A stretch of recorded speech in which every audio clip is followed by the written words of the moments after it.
Okay, this little bit I'll do for Ollie and Sam anyway.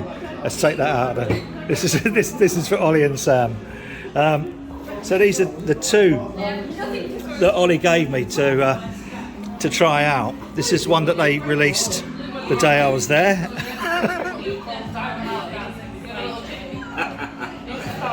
And the boxes. You're acting fanboys today. We do it so well. Seamless, that, wasn't it? It'll be on the edit, mate. So he gave me two of these, and I was going to save you one, but it was so good that I didn't. So I had to order some more online. This is their elderflower goes, and he only gave me one of these cans, and he had to put the label on by hand because the labels had just arrived. So I think we should start with the goes just to see how we're at with the elder. Thank you, Stuart. Cheers. So are you happy with starting with the goes, or do you want to finish with the goes as a pudding? No, I think that'll be the finished of the beers. Let's try this from one. Experience, so that probably wants to go first. Right, go for it. Far away. Do they can condition these, or No. Pre-carbed, aren't they? Yeah, all pre-cold, come straight out of the unit tank.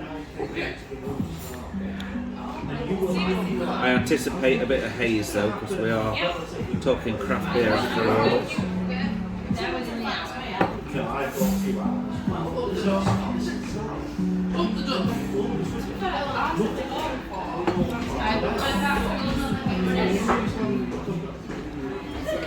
Expertly done. Oh well, no celery.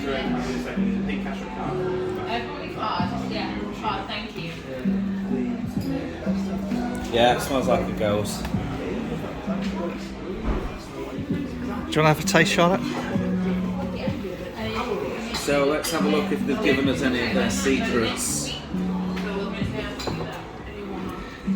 It's brewed by Sam and labelled by Tim. That don't give us much. Come on, I want to know temperatures, mash times, pH, water profile. So fresh elderflower and a little lemon zest, a touch of salt and a little sourness. It's refined and subtle, with each flavour lying in perfect harmony with one another, just like that young Victorian couple frolicking in the grass behind you. Right. Is that really what it says? It does. I've read it. Victorian couple. So that's yes. Well, cheers, Martin. Well, here we go. Right, nice one. Cheers, Ollie and Sam. Cheers, Ollie and Sam.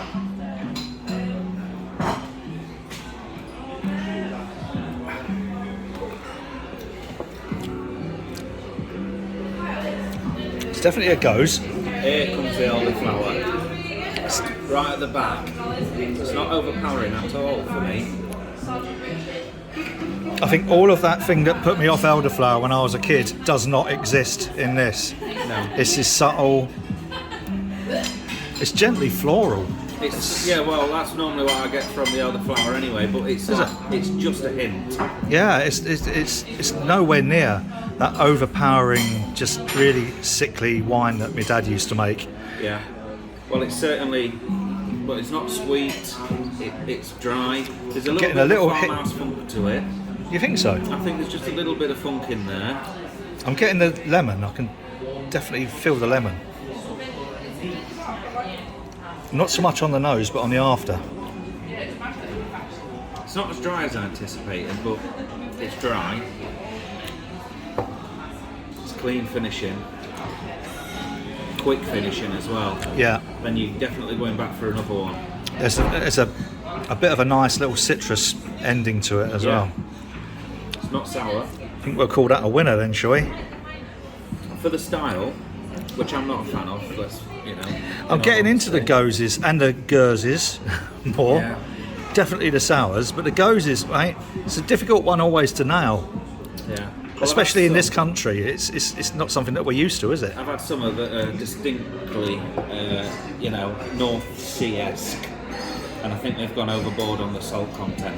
Yeah. You know, when it says add salt to a goes, Yeah. maybe rein it in a little bit. This is balanced in my opinion. It's not calcium chloride heavy at all.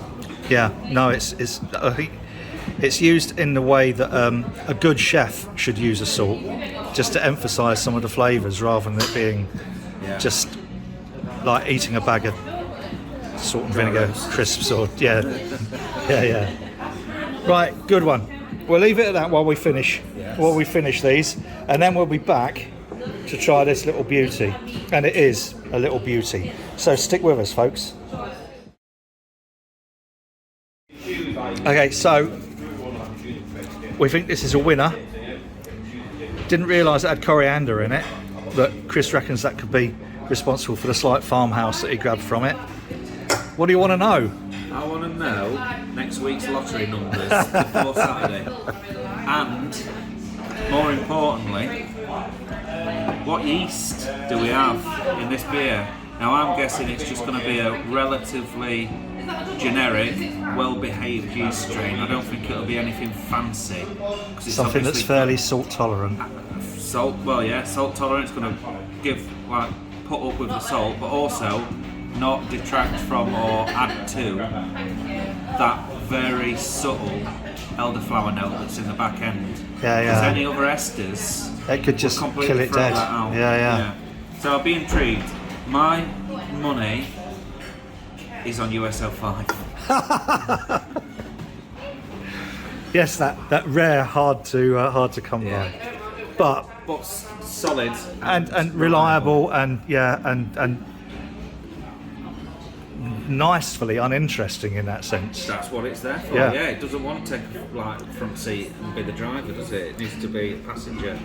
Now this, I really did enjoy. Let's allow you to be sommelier. The can puller. You've only got 4 glasses to do. Oh, we'll get some more. Hoping, we'll get some more. It'll be alright. We've got more staff on than we've got glasses here, so we'll have to fetch them in. Right. So before I crack it, I think I just have. This is Angel's Echo New England IPA. 6.7. 6.7 with Citra, Motueka, Cashmere, and Sabro. So Sabro is the one that's got the coconut notes. Yep. And this one talks about you'll be grinning like the cat that got the cream. No mention of Victorian nookie on this can. Well, it depends what the cream is, really. Well, if it's Victorian, it'll be well and truly off by now. Well, nice colour. Definitely no oxidation in this Nipah. Unlike one or two I may have made.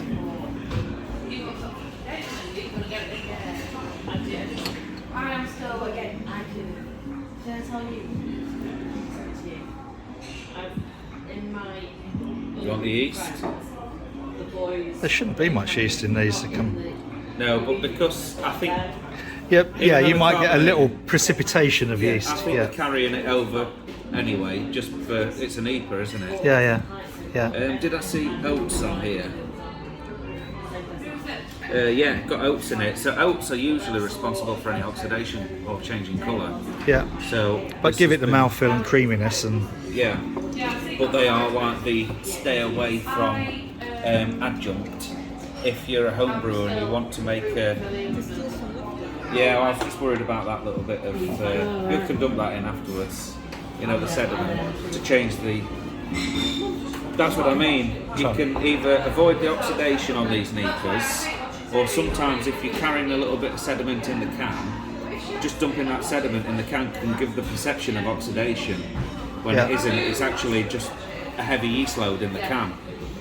So some of the beers I've had, when they've cleared up, they've been as bright as this. Then you dump that yeast in and you go, oh, that looks orange now. Yeah. Or brown, which is then people. But you usually that oxidise. If it is going to be oxidised, you'll notice it almost immediately as it comes out of the can, and it will change colour before your very eyes very often. And you'll taste it as well. Yeah. Yes. Right, well, this at the moment I think is, along with Intuition and In Focus and Denim and all of the other Attic brews, is one of my favourite Attic brews. I'm getting a lot of tangerine off of the nose. It's very, very fruity, this. Fresh and fruity. Let's dive in. Cheers, boys.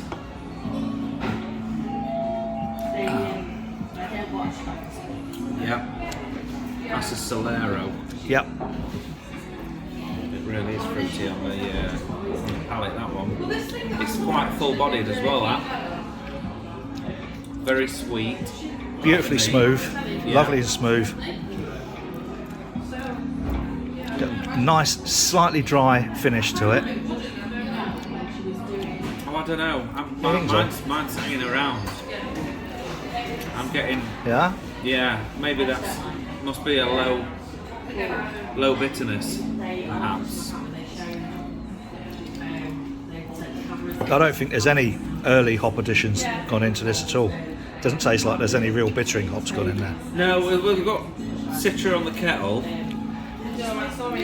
But where? Whirlpool. Yeah, but I wouldn't use... I often feel like really guilty putting a decent hop in at the beginning of the boil because I'm not getting anything from it. There's no 60 minutes. Yeah. No, there might be a flame out if you want to get a few IBUs in there. Yeah, but you're not going to get masses dropping it in at 80 degrees.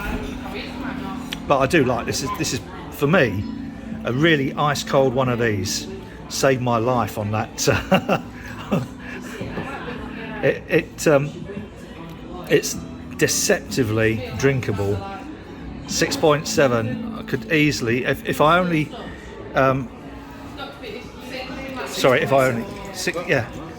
But had I the 6 on board, I would have drunk them all in one night. I drank the first one that night when we was in Sturchley, I think. Oh no, it wasn't. We was in Gas Street, weren't we? We'd moved on to Gas Street Basin, and I tried the first one. I thought, I'm definitely going to have to save one of these for you. 2 days later, that one was gone. I had to put an order in online. So these arrived yesterday, just in time. But it is a lovely, lovely brew. Because their core one now is sort of like Intuition. Yeah. That's the one that they're really banging out quite a lot of. But this is lovely. Well, I'm getting maybe a bit more body than you are then. I think this has got a higher FG than maybe what it's letting you know. Okay. Maybe that's disguising any bitterness that's in there. I'd be intrigued to drop an hydrometer in one of these. I reckon this is finished about 10:15, 10:18. That's quite high. Yeah. Do you think it might be more than 6%? No, I don't. I just think it's sweeter than, Yeah, it's got more than what we think. non-fermented sugars. I think it probably has had, or it probably does have some IBUs in it. I'd maybe say about 18 IBUs and about 10-18 on the FG, which still gives it that fruit juice, you know. I'm going to have to order a can now and then degas it and drop an hydrometer in. See how close I am. 10:15 to 10:18 is where I'm going to go on this. Well, you could just ask Sam. Yeah, but he might keep his secrets close to his heart, close to his chest. They are very, very. They're very scientifically serious in the way they approach it. Yeah, it shows. Yeah. It does with the quality. So this is currently my saviour on the boat after a long hard day of watching Charlotte do all the logs. Well, they've certainly. It's not easy, you know, watching her do all that work. They've not wasted Crumbs. a penny on those expensive hops. No. They're all there, aren't they? Not one of them's disappeared. And we all know the price of that bloody cashmere at the minute, and Sabro even. Yeah. We're talking like 30 quid a kilo plus. Yeah.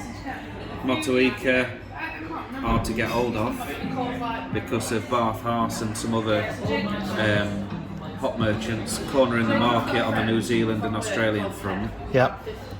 And Citra. But it's only going to take a very slight genetic change, and Yakima Valley will be banging out something very, very similar. And They will do, they will, but I think they definitely have a different growing environment in New Zealand. I find the New Zealand and Australian hops really hard to work with, actually. yeah, they don't have the consistency that some of the American hops have either. The difference between a 2016 Galaxy and a 2020 Galaxy, they're completely different pellets. I was looking at this earlier. I took some out of the freezer just to check, sort of like rather But geekily. also, I think the flavour profiles of the hops from the Southern Hemisphere are a little bit different to what we'd expect from New World hops from the States, for instance. Yeah. You know, I think Yeah. they all tend to lean themselves towards like limey kind of. What was the other note I had? Like wines-esque, which you'll probably get from Nelson. Yeah. And bubblegum kind of flavours tend to creep in there. Whereas the New World hops do tend to have a tropical punch to them. I'm yet to use any, like Galaxy for instance. You might expect it to be a fruit bomb, and it can be used as a fruit bomb. Every time I've used it, I've just managed to just get blueberry out of it, and I'm struggling to Yeah, find. I think it's a don't know if I'm difficult using one too to get much, right not as enough. well, because you can very easily get a bad hop burn from Galaxy, Yeah. and it needs to mellow out. Whereas a lot of the idea around craft beer is brew it quick, sell it quick, drink it quick and cold. But with Galaxy, I think sometimes it needs a little bit of time for it to settle out, for it to mellow out. It does, and I think that's the same to be said with a lot of the varieties coming out of the Southern Hemisphere. And I've used all sorts, Ella, Pacific Gem. I tried Ella for the first time recently. It was okay, but it wasn't outstanding. You've got to be careful as well, it's a high alpha hop. Yeah. So it can easily throw a spanner in the works. But some of the others, like the Riwaka, I'll tell you what, an interesting one is a brewery in Sheffield, Little Critters. I don't know if you come across them. I have indeed, yeah. And they're up there on my fave list at the moment as well. They've got a Chameleon series, which is a basic pale that they've done with then different dry hopping. And they did a Waimea, and that's one of those that I've hardly ever seen Waimea in the UK. And in fact, I'd forgotten I was going to bring you a can of it over because they don't have any left. And I went over there. He said, "Oh, I've only got 7 left. Are you okay with that?" I said, "Well, I'll have to take it on sufferance." Have you? Yeah, I bought some Waimea in 2015. I remember it well because we did a pale at Idle Valley with Waimea in, and it didn't work out. We did sell it, but it wasn't like what I wanted from the hop. Right. It came out as more of a generic kind of pale, if you know what I mean. I was expecting big things and it didn't materialise. That could have been a problem between the seat and the steering wheel, to be honest. Yeah. Not necessarily a problem with the product. But ever since then, I found these NZ hops and Australian hops difficult to work with. Right. But in the right hands, They're still relatively new to the scene in brewing terms, whereas I think the American hops have had the luxury of having some of the larger breweries really monopolising on that. So you've had like Russian River, you've had Alchemist, you've had Cambridge Brewing, who've really taken and developed with those hops in a way that a lot of other breweries haven't. Certainly we don't tend to get many of the New Zealand or Australian breweries selling over here, but we still get the idea of if you can get a can of Heady Topper or Pliny the Elder in the UK, you're going to pay a premium for it. That then boosts the idea of using the American hops. yeah. There's only a couple of beers from New Zealand or breweries. Balin's Brewery out of Wellington, I think, is one of them. That I could probably put my finger on where those beers have gained enough of a reputation across. Well, it's not across the pond; it's across the fucking planet. Yeah, Where people actually seek them out to try them. yeah. And I think that as well, maybe I was in a bit of a community bubble there to see that kind of thing develop. Whereas Heady Topper, Russian River and all those, they definitely have their own organically grown reputation but that again, I think it's still it's nice, but it's quite a recent sort of 15 years ago. The American craft beer scene was fairly much, it was. Oh crikey, I can't even remember the bloody names now. But there's only about 3 or 4 that people would know about. Sierra Nevada. Sierra Nevada was like pretty much the first one. Brooklyn Lager was another one that we would have known about here, even though sort of like recently taken over by Carlsberg, I think, Brooklyn Brewery, weren't they? But once that started developing, and I think it was what's his name, Vinny Chorizo or something from Russian River, who then really started mucking around with the characteristic of the hop, that people started realising what you could actually get. And I haven't tried Pliny the Elder. I've tried a few heady toppers. I've tried quite a few from the Alchemist that have been sent over, but I'd like to try Pliny the Elder. The thing that I find interesting when it's talking about the American craft beer scene, heady topper is actually quite a bitter pale ale. So in fact, if you line it up against a lot of New England IPAs now, which has started from that Vermont scene, you'd just say it's incredibly bitter. Like you said, didn't you? You said this is really bitter, and we're used to something now which is a completely different product to what we originally opened the scene up for them. But those American hops, I think John at the Alchemist will change his hop combinations year by year. Yeah. He won't go with the same formula. He'll change it, and he'll be very, very picky. Again, very, very scientific in that. So anyway, we've come. Why don't you try and see if there is any further? Definitely yes. Yes.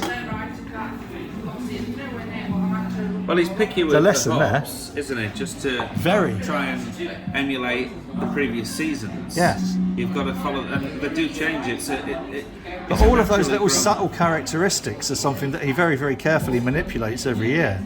And that's where I think a part of the skill comes into it. I think for traditional mainstream breweries, a part of the challenge as you scale up from being a small brewer to a larger brewer is keeping the consistency year to year. He does that in a completely different way. He does that by completely revisiting his hop ingredient, his hop bill, year on year, to try and get close to, but not necessarily the same, but still outstanding every year. Yeah. And I think that's in its own right. That's a skill. That's like an artist changing his palette colour depending on the amount of sunlight that you got at the time. If you're brewing a single hop beer, then you don't have much to work with. You can't mix anything else into your palate. Whereas if breweries are producing their mainstream, their flagship ales with several different hop combinations, that gives you a lot more scope to blend. So if there's a seasonal variation in your hops, then you can use a little bit more of one and a little bit more of the other to try and get back to where that point was on the original recipe. If you've got a single hop beer, you either use more of it or less of it. You are giving your life over to the hop merchant effectively to give you a... And if it's not what you want and you've pre-ordered and contracted for your customers are going to have to 500 kilos, then just change the name of it. And then come back the year after. Right, anyway, that is lovely. Ollie, Sam, another winner. We're good with that. We'll be back. Gravity. Yes. That's what we want to know. SG. 1015 to 1018 for me. Final gravity, should I say, not specific or original. It's got a sweetness, but I'm not sure whether it'll be that high, but be interesting to see. Right, okay, the two from Attic, and what can you say? Thanks ever so much, Sam and Ollie. I'm going to pause this now for a little bit. Not for you, because it'll only be a couple of seconds. Then we're going to come back and we're going to try this collab between Glasshouse, which is literally a stone's throw from Attic, down there in Sturchley, and this is the collab that they did with Daya, which is one of my favourite, and one of you said earlier, one of your favourite breweries. Look at the back, they've got a QR code, and for some reason a fat woman. I don't know what that's all about. I think that was probably a caricature of me that went wrong with my XXXXXX t-shirt. Right, cheers guys, back in a bit.